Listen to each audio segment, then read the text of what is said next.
A sexta e última parte do vídeo O Cearense, o Povão e o argumento religioso contra o aborto. Mostrei a você, caro internauta, os dois tipos permitidos de aborto no Brasil. Quando a gravidez de uma mulher resulta em um risco muito grande e quando a gravidez resulta de estupro. Nesses dois casos, a legislação brasileira permite a prática do aborto por um médico. No dia 11 de abril de 2012, daqui a 8 dias, hoje são 3 de abril de 2012, daqui a 8 dias, o Supremo Tribunal Federal vai decidir se é legal ou não a prática do aborto em fetos humanos anencéfalos.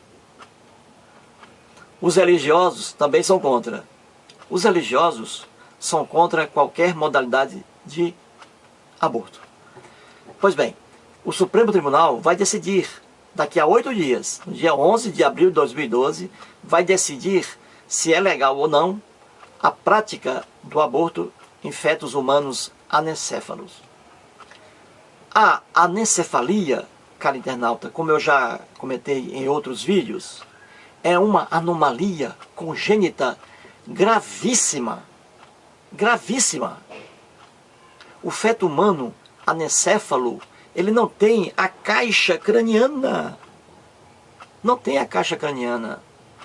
A maior parte do encéfalo dele não existe, é ausente. 50% dos fetos humanos anencéfalos morrem dentro do útero. 50%, a metade. Outra parte morre logo após os primeiros segundos de nascimento, as primeiras horas. E um número bem reduzido ainda consegue sobreviver por alguns dias e falece. E falece, morre. Não há como viver, não há, é incompatível. A anencefalia, caro internauta, é incompatível com a vida. Ora, se uma mulher está grávida, dentro do útero dela existe um feto humano anencéfalo que vai morrer ou dentro do útero ou logo após o nascimento, para que, porra, para que o Estado obrigar uma mulher dessa a manter consigo um feto humano nessas condições, sabendo que ele vai morrer logo após o nascimento? É idiotice, é burrice, é irracional. É irracional. Aquele feto humano, ele é anencéfalo. Ele não tem a caixa craniana, ele não tem metade do encéfalo e vai morrer logo após o nascimento. Por que então obrigar uma mulher a passar a viver com aquilo durante 9 meses, sofrendo grandes transformações físicas, psicológicas, emocionais? Então obrigar a mulher a viver com aquele feto, a ter aquele feto durante 9 meses, com todas essas transformações, sabendo com certeza absoluta de que ele será morto, ele morrerá logo após os primeiros momentos de vida fora útero. É ilógico manter um feto daquele para nada, sabendo que vai morrer logo após o nascimento. É idiotice manter um negócio desse. Então o Estado deve abrir esse leque, deve acrescentar aqueles 2 casos de aborto permitido, mais um, que é o aborto em relação aos fetos humanos anencéfalos. E isso o Supremo Tribunal Federal vai decidir no dia 11 de abril de 2012, daqui a 8 dias. Vai decidir. E está correto. Ele tem que decidir a favor, porque isso é lógico, é jurídico.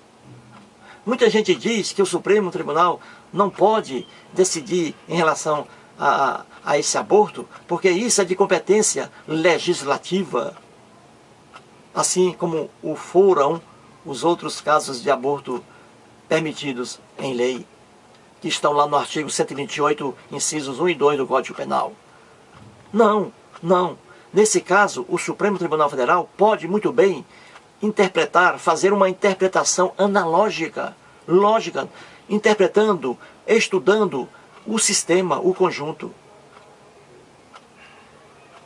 E o Supremo vai decidir a favor. Eu tenho certeza disso, porque é lógico, é jurídico. Ele não deve encaminhar isso para o Congresso Nacional. Não, ele pode resolver por si só, com uma interpretação sistemática, que é a interpretação do direito. Ora, no direito, quem pode o mais, pode o menos.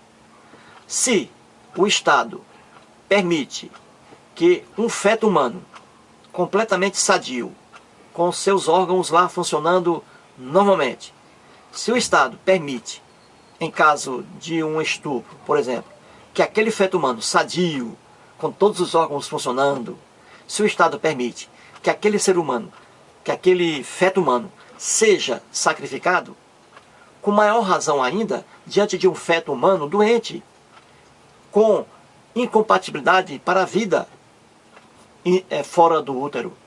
Isso é óbvio. É óbvio. Isso é inteligente. Se o feto humano está lá no útero da mãe, o feto humano em desenvolvimento, está para nascer, quase para nascer, e aquele feto humano é sadio, reúne todas as condições para ser uma criança sadia, um adulto e depois um velhinho, se aquela criança, se aquele feto humano é sadio, e o Estado permite que aquele feto humano sadio seja sacrificado se ele foi fruto, por exemplo, de um estupro, se ele permite isso, o Estado, com maior razão ainda, o Estado deve permitir, meu amiguinho, que um feto humano doente, sem a caixa craniana, sem a maior parte do encéfalo, um feto humano que não vai se transformar numa criança, porque vai morrer logo após o nascimento, é óbvio que o Estado deve permitir também o aborto desse feto humano. Isso é ser inteligente, isso é ter raciocínio. Então o Supremo Tribunal Federal pode decidir a favor no dia 11 de abril de 2012. E eu tenho certeza de que ele vai decidir a favor. Assim como o fez em relação à união estável de homossexuais. A lei não garantia, a legislação brasileira não garantia claramente, por extenso, por escrita, não garantia a união estável de homossexuais. Isso não era direito garantido em lei expressamente. E o Supremo Tribunal Federal não mandou isso para o Congresso. Ele mesmo decidiu com interpretação analógica. Então tenho certeza de que o Supremo Tribunal Federal, no dia 11 de abril de 2012, vai aprovar o aborto de fetos humanos anencéfalos. E aqui termino, caro internauta. Mostrei as várias nuances do aborto no Brasil. Hoje vocês sabem quais são as espécies de aborto permitidas no Brasil. Pouca gente sabe disso. A quase totalidade do povo brasileiro não sabe. Até estudantes de direito não sabem. E você sabe, caro internauta. Eu fico feliz com isso. Fiz aqui a minha parte de esclarecimento, de verdade, porque não tenho o rabo preso com ninguém. Não sou pilantra. Manifesto-me com verdade, com amor pela verdade. E aqui está o argumento religioso. Com o maior respeito que eu tenho pela religião dos outros, pela crença, o argumento religioso é uma falácia dentro da estrutura do direito. Não se aplica. Não se aplica. Porém, os líderes religiosos enganam os fiéis. Lamentavelmente. Muito obrigado.